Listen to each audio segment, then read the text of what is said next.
C'est donc vous, la fameuse binge audio, dont tout le monde parle.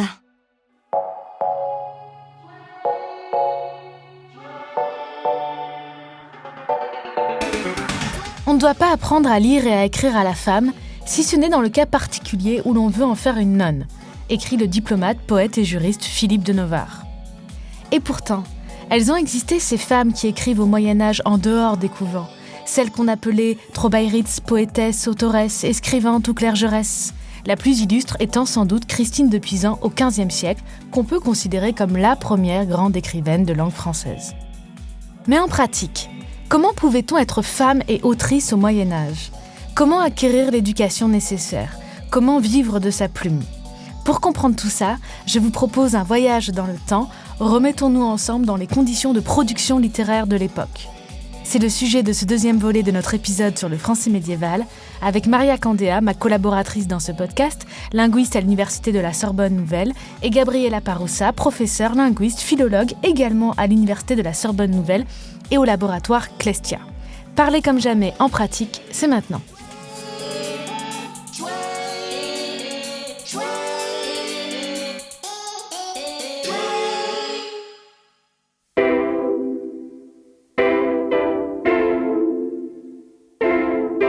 Comment est-ce possible de devenir autrice au Moyen-Âge ? Tout d'abord, il faut savoir lire et écrire. J'ai donc demandé à Gabriela Paroussa qui savait lire et écrire au Moyen-Âge. Ça dépend ce que l'on entend par lire et écrire. On sait qu'il y avait des écoles paroissiales, et des écoles non paroissiales, des écoles qui étaient quand même placées sous, par exemple à Paris, sous l'autorité de Notre-Dame. Mais il y avait des maîtres et des maîtresses à Paris, donc des hommes et des femmes, qui enseignaient aux enfants, des filles comme des garçons, à lire, à écrire, à compter. Alors, quel était le programme, sur quel texte ? Bon, tout ça, on ne sait pas grand-chose malheureusement, on n'a pas beaucoup de témoignages, mais on sait qu'une partie de la population, au moins, savait lire et écrire. Aujourd'hui, les historiens pensent qu'il faut revoir un peu à la hausse le pourcentage de gens sachant au moins lire et écrire de manière, disons, basique. Mais les filles et les garçons ont le même enseignement ? Oui, et pas le même au début, l'école, les petites écoles. C'est le même enseignement. On a des écoles mixtes et des écoles réservées aux filles ou réservées aux garçons. Ensuite, seuls les garçons pouvaient poursuivre et, par exemple, arriver à l'université, en France, en tout cas. On sait que le pourcentage des femmes recevant une instruction est inférieur à celui des hommes. Parce que on a aussi des témoignages de gens qui disent que ce n'est pas la peine. Dans des traités d'éducation, il me semble que c'était du XIVe siècle, on a des auteurs qui disent il faut apprendre à coudre et à filer aux filles, ce n'est pas la peine de leur apprendre à écrire et à lire. Donc ça existe, mais ça ne veut pas dire que le Moyen-Âge est cette espèce de trou noir dans lequel... Tout disparaît, surtout les femmes. C'est notre vision du progrès qui fait qu'on imagine que ça devait être pire, forcément pire au Moyen-Âge.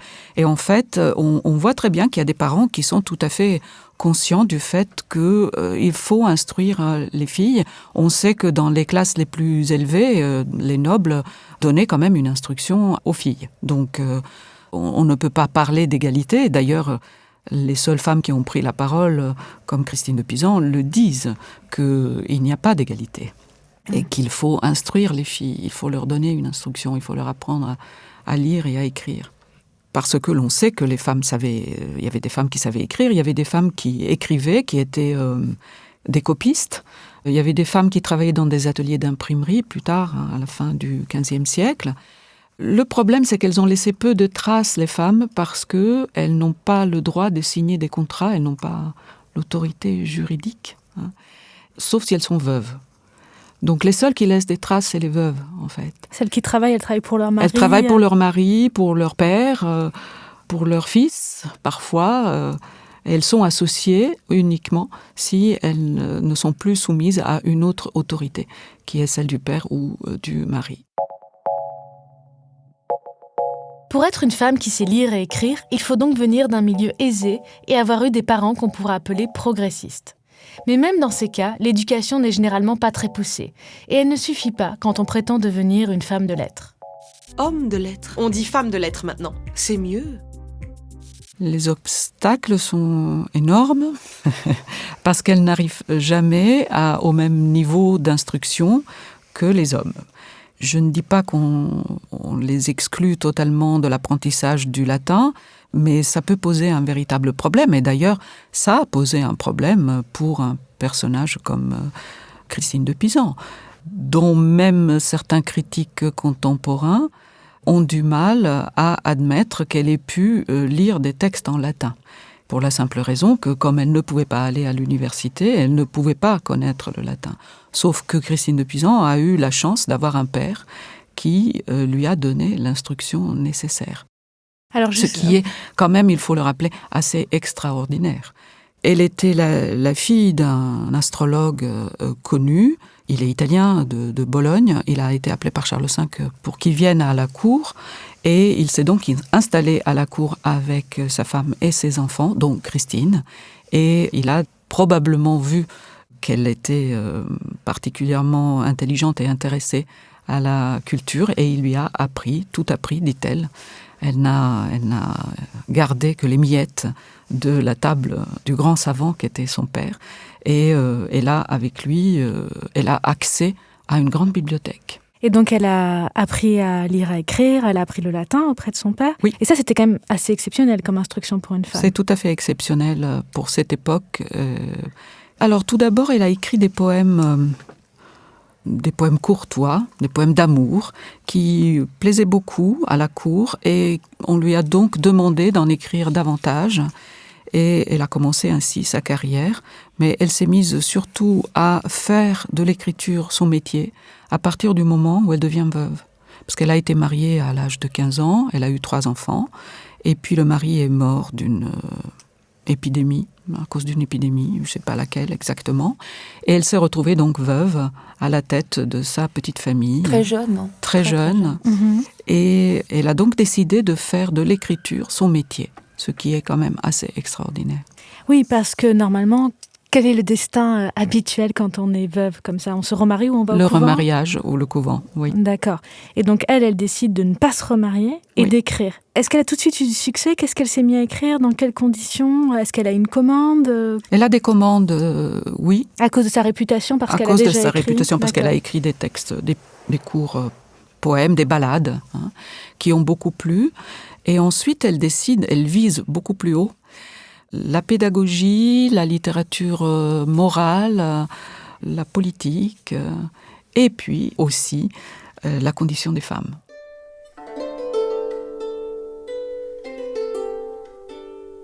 Cet ouvrage, c'est La Cité des Dames, que certaines et certains critiques considèrent comme le premier livre féministe de l'histoire, puisqu'il peint une société allégorique, peut-être la première société non mixte de l'histoire, de dames, de femmes. Le livre cite des femmes célèbres dans tous les domaines, les arts, la morale, mais aussi la guerre, et exalte les pouvoirs intellectuels de la femme en l'enjoignant à sortir de sa dépendance à l'homme, notamment grâce à l'éducation. A donc, répondit Dame Raison, et dit « Sus, fille, sus !» Sans plus attendre, allons au champ des Écritures. Là sera fondée la cité des dames.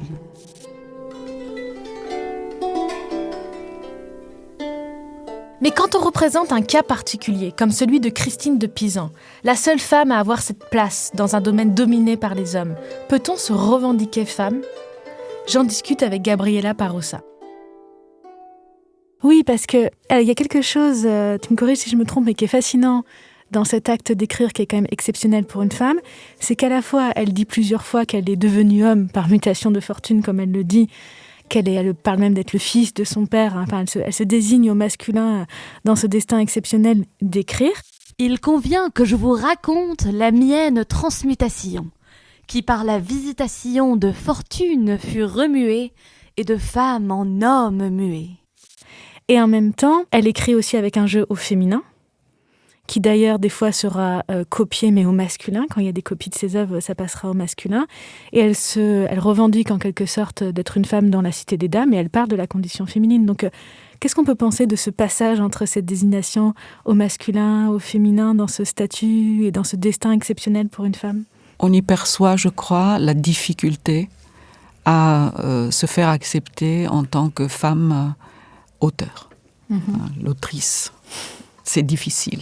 C'est difficile à accepter. Il suffit de lire le débat sur le roman de la Rose et de voir la manière dont elle est traitée par les humanistes français de l'époque. Est-ce que tu peux nous expliquer ce débat ? Elle a lu le roman de la Rose et elle trouve que c'est un livre truffé d'affirmations misogynes contre les femmes qu'elle ne supporte pas.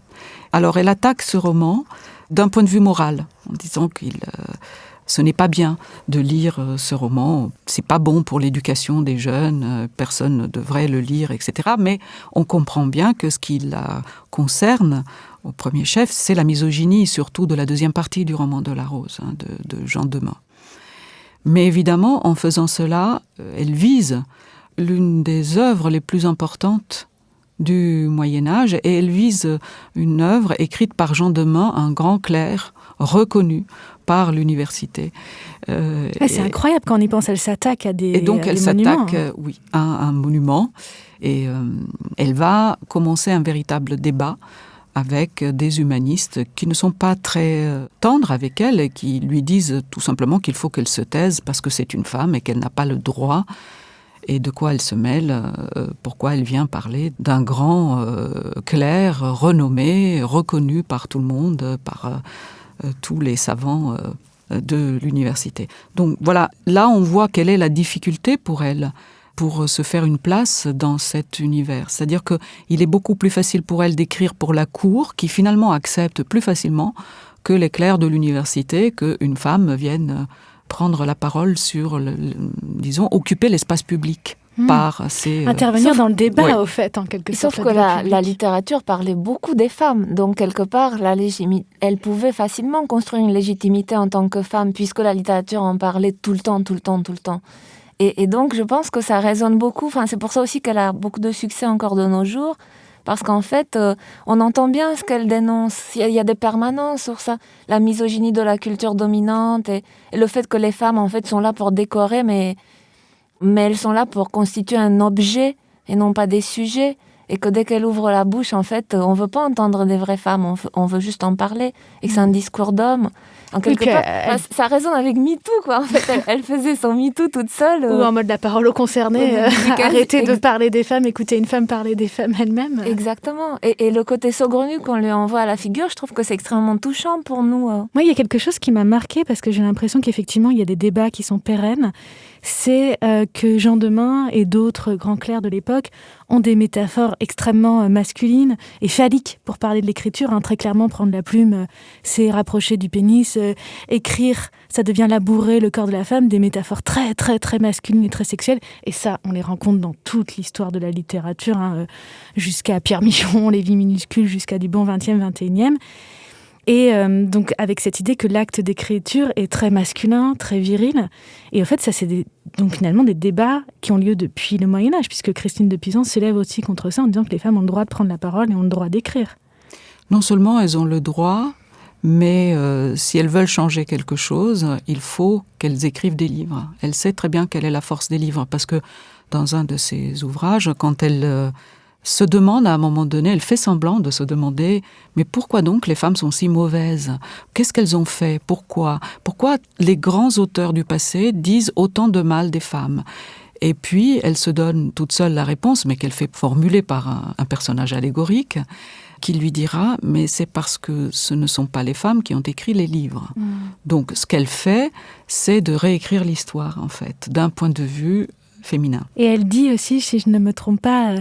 Mesdames, quand elle s'adresse aussi aux lectrices, parce qu'il y a celles qui écrivent et celles qui lisent, elle dit « Quand vous lirez les livres des hommes où ils diront autant de mal que vous, lisez par antiphrase. » Il faudra lire par antiphrase, ça c'est génial aussi. Comment avoir une lecture un peu distanciée. Et résistante. Et résistante, effectivement, et rebelle. Mais moi, ce que je me demande, c'est en pratique, si elle avait tous ces grands clercs contre elle, comment elle a fait pour continuer à écrire et pour avoir du succès ? Parce qu'elle a eu énormément de succès.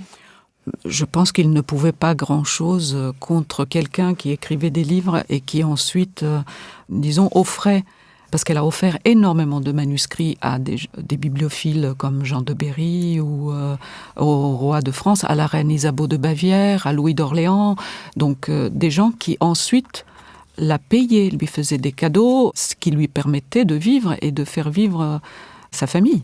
Donc, il n'y a pas une véritable censure. On n'a pas été jusqu'à censurer ce qu'elle écrivait. La censure est venue après, c'est-à-dire qu'elle est venue après, mais d'une manière très différente. D'abord, on a masculinisé certains de ses ouvrages en transformant le jeu Christine en jeu masculin, donc en changeant tous les accords, parce que, par exemple, dans le livre des faits d'armes, c'est un livre sur la guerre, écrit par une femme. Alors, au milieu du XVe siècle, on doit considérer que ce n'est pas possible, et du coup, quand on le recopie, on change tout ça. Donc ça, c'est une première chose.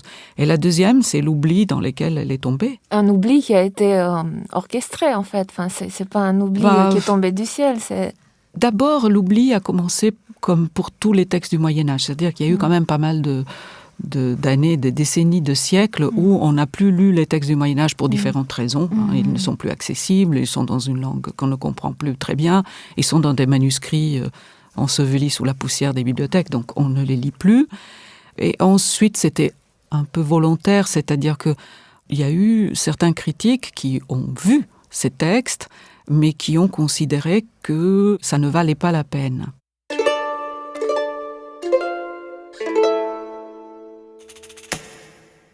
Pourquoi est-ce que ça ne valait pas la peine ? Pourquoi dévalorise-t-on ces textes ? Soit parce qu'on considère que les textes du Moyen-Âge, dans leur ensemble, ne sont pas intéressants. Soit parce qu'on considère que les écrits d'une femme ne sont pas intéressants. La poésie d'une autrice, Marie de France, a ainsi été dévalorisée pendant des siècles pour des raisons quelquefois clairement misogynes. Et une autre manière de dévaloriser ces écrits, c'est tout simplement de les nier, de nier le genre féminin de la personne qui les a composés. Comme le dit la médiéviste Jacqueline Cercuglini-Toulet, on cherche la main de l'homme derrière toute femme qui écrit. Dès l'époque de Christine de Pisan, certains de ses contemporains estimaient qu'une femme ne pouvait pas écrire ça et qu'il devait y avoir forcément des hommes derrière elle. Christine de Pisan l'évoque elle-même dans ses œuvres. Et ces mêmes préjugés se sont retrouvés des siècles plus tard dans la recherche. Ce n'est pas un hasard si Christine de Pisan a été redécouverte dans les années 1970, une époque importante dans les approches nouvelles de l'histoire des femmes. Mais si on connaît Christine de Pisan, c'est aussi grâce à Christine elle-même. Je dis Christine, oui. À l'époque, on utilisait le prénom chrétien pour désigner les gens et non le nom hérité. Christine, donc, nous la connaissons car elle a fait en sorte que nous la connaissions. J'en parle avec Gabriela Paroussa et Maria Candea.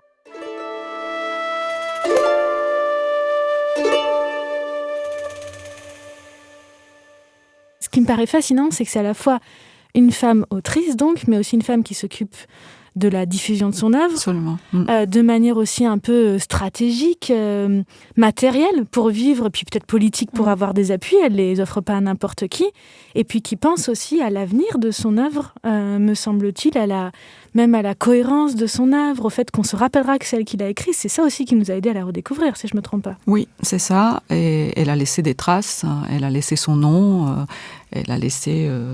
des témoignages, une sorte d'autobiographie, et elle a bien organisé la diffusion de ses œuvres, c'est sûr. Et sa visibilité, même son image, sa représentation graphique, oui. C'est assez fascinant aussi qu'elle a veillé à ce qu'elle soit... Petit à petit, elle s'est construite une image... dans les enluminures, on reconnaît son personnage, en fait. Oui, on peut la reconnaître et on la voit dans son atelier, dans sa robe studium, dans sa robe bleue, avec sa guimpe blanche, en train de copier, lire, voilà. Bon, Maria disait que c'était une star du Moyen-Âge. Un peu, parce que c'est quand même c'est assez inédit pour son époque. Je trouve qu'en fait, elle avait une forme de clairvoyance assez extraordinaire d'avoir pensé à tous ces aspects. Absolument. Non, c'est vrai. À propos de cette mise en scène de soi, je vous laisse écouter un extrait à la BNF de la conférence d'Inès Villela-Petit sur les représentations de Christine de Pisan dans les manuscrits. La leçon s'imprime par la répétition et les images de Christine, écrivant ou corrigeant ses manuscrits, sont nombreuses. Elle présente aussi de subtiles variations. Ainsi, la fameuse robe bleue, qui va devenir sa tenue attitrée à partir de 1406 dans les manuscrits, faisant d'elle une dame en bleu. Cette robe bleue n'est pas pur choix de mode ou d'esthétique, et pas davantage réaliste, Christine ne s'habillant pas que de bleu dans la vraie vie. mais elle s'inscrit dans la symbolique des couleurs et les références littéraires pour mettre en valeur la loyauté et la sincérité de l'écrivaine dans ses œuvres.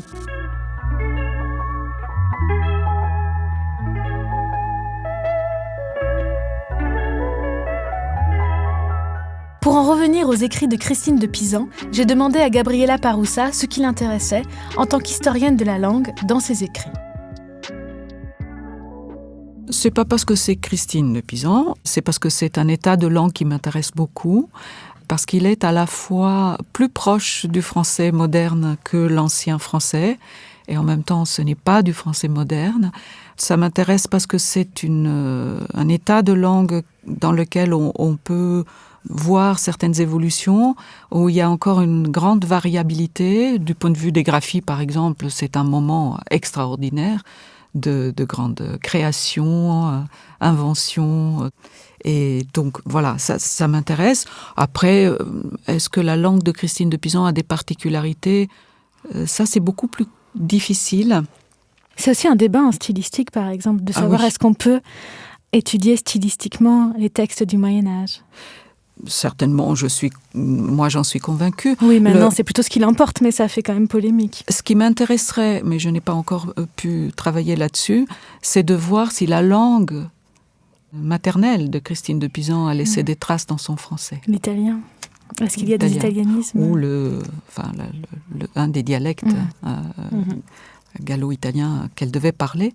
Est-ce qu'il y a des italianismes ? Parfois, il me semble que oui, mais ça reste à démontrer. Ça pourrait être quelque chose d'intéressant. Mais sinon, c'est la langue de cette période qui m'intéresse, par son caractère très touffu. Est-ce que tu peux expliquer ce que ça veut dire d'établir une édition critique d'une des œuvres de Christine de Pisan, parce que c'est ce que tu as fait? Alors déjà, tu peux nous dire pour quelle œuvre et nous expliquer comment on établit effectivement l'édition critique d'un texte du XVe. Alors, l'éditeur critique est celui qui va donner accès à un texte ancien. Donc, il va transmettre ce texte, va rendre possible la lecture de ce texte pour les nouvelles générations. Pourquoi on a besoin d'une édition critique ?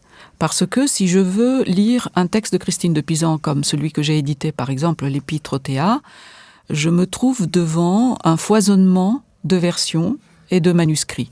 Il y a plus de 40 manuscrits de l'Épître aux Théas, 3 éditions imprimées du XVe siècle. Donc, l'éditeur doit regarder toutes ces versions, les comparer et puis faire des choix et rendre un texte qui soit non seulement compréhensible, lisible, mais qui donne aussi au lecteur toutes les clés dont il a besoin pour comprendre ce texte, notamment des notes de bas de page pour expliquer, mettons, les mots difficiles, ou des notes de fin de volume, peu importe, des notes pour identifier les personnages, pour expliquer quelles sont les sources que Christine de Pisan a utilisées. Voilà ce que c'est qu'une édition critique. C'est un travail de longue haleine, un travail long et difficile. S'il y a le mot critique, c'est que l'éditeur doit faire des choix. Et donc, c'est un travail scientifique.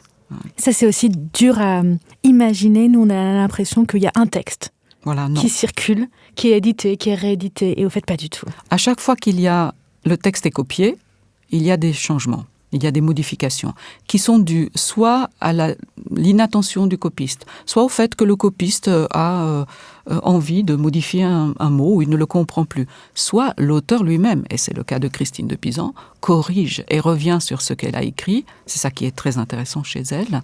Elle corrige ce qu'elle a écrit parce qu'elle n'en est plus satisfaite.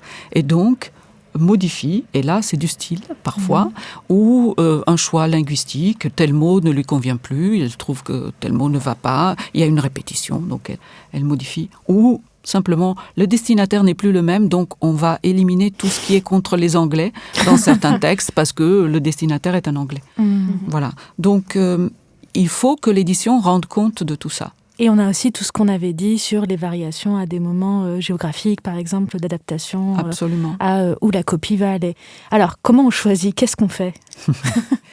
Il y a plusieurs méthodes. La méthode qui est la plus utilisée actuellement en France, est une méthode, disons, de type pragmatique, c'est-à-dire on ne va pas se fonder sur une ou l'autre des théories qui existent, mais on regarde la tradition manuscrite et puis on va chercher le manuscrit qui est le plus proche possible de l'original de l'auteur, que l'on n'a plus généralement. Et pour Christine de Pisan, on n'a pas le livre où elle mettait toutes ces choses, comme elle le dit. On l'a plus, on l'a perdu. Donc on ne peut que reconstruire, encore une fois. Et qu'est-ce qu'on fait ? Parmi tous les manuscrits, on en cherche un qu'on va prendre comme base et qu'on va transcrire, mais en tenant compte à chaque mot, à chaque vers, de nombreux autres manuscrits, témoins, comme on dit. Et s'il y a une meilleure leçon dans un autre manuscrit, on va la chercher et on le dit en bas de page, j'ai corrigé pour telle ou telle autre raison. Donc c'est une reconstitution en se fondant quand même sur un des manuscrits. Moi, pour l'Épître aux Théas, j'avais pris le manuscrit de la Reine parce que c'était le dernier manuscrit qu'elle avait relu elle-même. Qu'elle avait corrigé, donc pas le premier qu'elle avait écrit, mais le dernier où il y a la correction qui vient d'elle. On sait que ça vient d'elle et pas d'un copiste. Mais j'aurais pu faire un autre choix qui était donner la première version. Et dans ce cas-là, j'aurais pris un manuscrit qui est conservé à la Bibliothèque nationale, donc un autre manuscrit. Qui était antérieur. Qui était antérieur. Oui. Et combien de temps ça prend de faire une édition critique, par exemple, sur ce texte-là ? Pour vous donner un exemple, pour l'Épître aux Théas, pouvant me fonder sur une étude déjà faite par quelqu'un d'autre, par Gianni Mombello, sur la tradition manuscrite, donc qui avait déjà regardé tous les manuscrits et les avait bien étudiés, ça m'a pris 3 ans. Pour un texte qui fait combien ? En taille ? Je ne saurais pas vous dire, c'est pas très long. Il faut dire désespérance avec l'accent, Maria, à la fin, c'est le moment. Désespérance. Mais oui, mais parce qu'en fait... c'est passionnant. C'est pas désespérant. Comment tu... Non, je plaisante. Mais est-ce que tu as eu accès à tous les manuscrits ? Tu as pu les consulter ? Oui, je les ai tous vus, soit sous forme de microfilm, soit en vrai, donc j'ai beaucoup voyagé. Voilà. Mais on sait que généralement les plus tardifs donnaient des leçons qui n'étaient pas bonnes, il y avait beaucoup d'erreurs, donc ceux-là on les met de côté, mais on les regarde toujours quand on a un doute, parce que quand on a un doute pour le texte qu'on est en train de transcrire, un manuscrit même très récent, même très mauvais, peut donner la bonne version. Donc on va toujours les regarder. Oui, parce qu'ils ont été copiés de recopiés. Donc ça donne une idée, je trouve que c'est bien pour un épisode en pratique. Ça donne une idée de vraiment la matérialité du travail. Donc en gros, on va éclairer un manuscrit en regardant 40 autres qui se trouvent à différents endroits dans toute l'Europe. Donc on comprend que c'est compliqué. C'est compliqué et il y a non seulement ce travail-là, mais il y a aussi le travail qui est d'identifier toutes les citations, de identifier les sources qu'elle a pu utiliser, par exemple. On sait qu'elle s'inspirait de beaucoup d'autres sources. De identifier les noms propres, les personnages, de bien comprendre. Oui, de rendre lisible, au fait. De rendre lisible ce texte qui ne l'est plus pour nous aujourd'hui sans les notes de bas de page. Oui. Et donc, rendre lisible, c'est pas juste la langue, c'est les références, les citations. C'est la raison pour laquelle il faut se former pour devenir éditeur. On ne peut pas s'improviser éditeur d'un texte médiéval.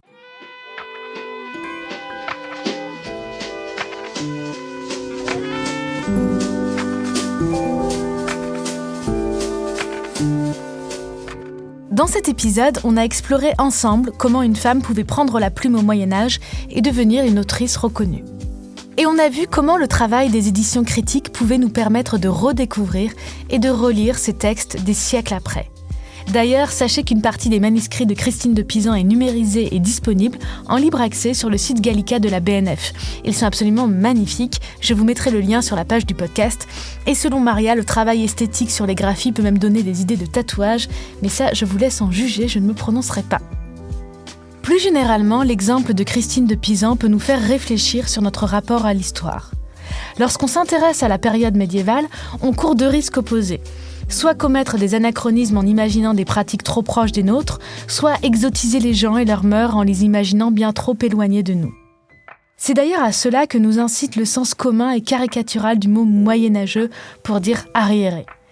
Mais pour éviter ces 2 écueils, il y a les grands livres de la littérature qui cristallisent les enjeux d'un temps passé tout en représentant des situations qui sont encore en partie les nôtres.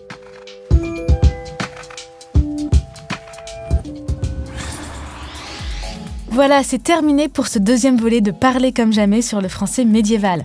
Dans notre premier volet, on avait parlé de langue médiévale en général, de rapport à l'écrit et à l'oral. Si vous ne l'avez pas écouté, rattrapez-le vite. Je vous rappelle que Parler comme jamais est un podcast de Binge Audio créé par Laëlie Aveyron en collaboration scientifique avec Maria Candéa, avec le soutien des éditions Le Robert. Cet épisode a été enregistré et monté par Adalita El Madani qui fait vraiment un travail formidable et qui cherche toujours de nouvelles solutions pour un meilleur son. Et je voudrais aussi remercier mon collègue Philippe Ojard, professeur de langue et littérature française du Moyen-Âge à l'Université d'Orléans, qui m'a aidé à préparer ce podcast. Merci pour vos partages, pour vos retours, pour vos étoiles, pour tout votre soutien. À bientôt pour continuer à parler comme jamais, en français médiéval, classique, moderne, contemporain, en français pluriel, en français vivant.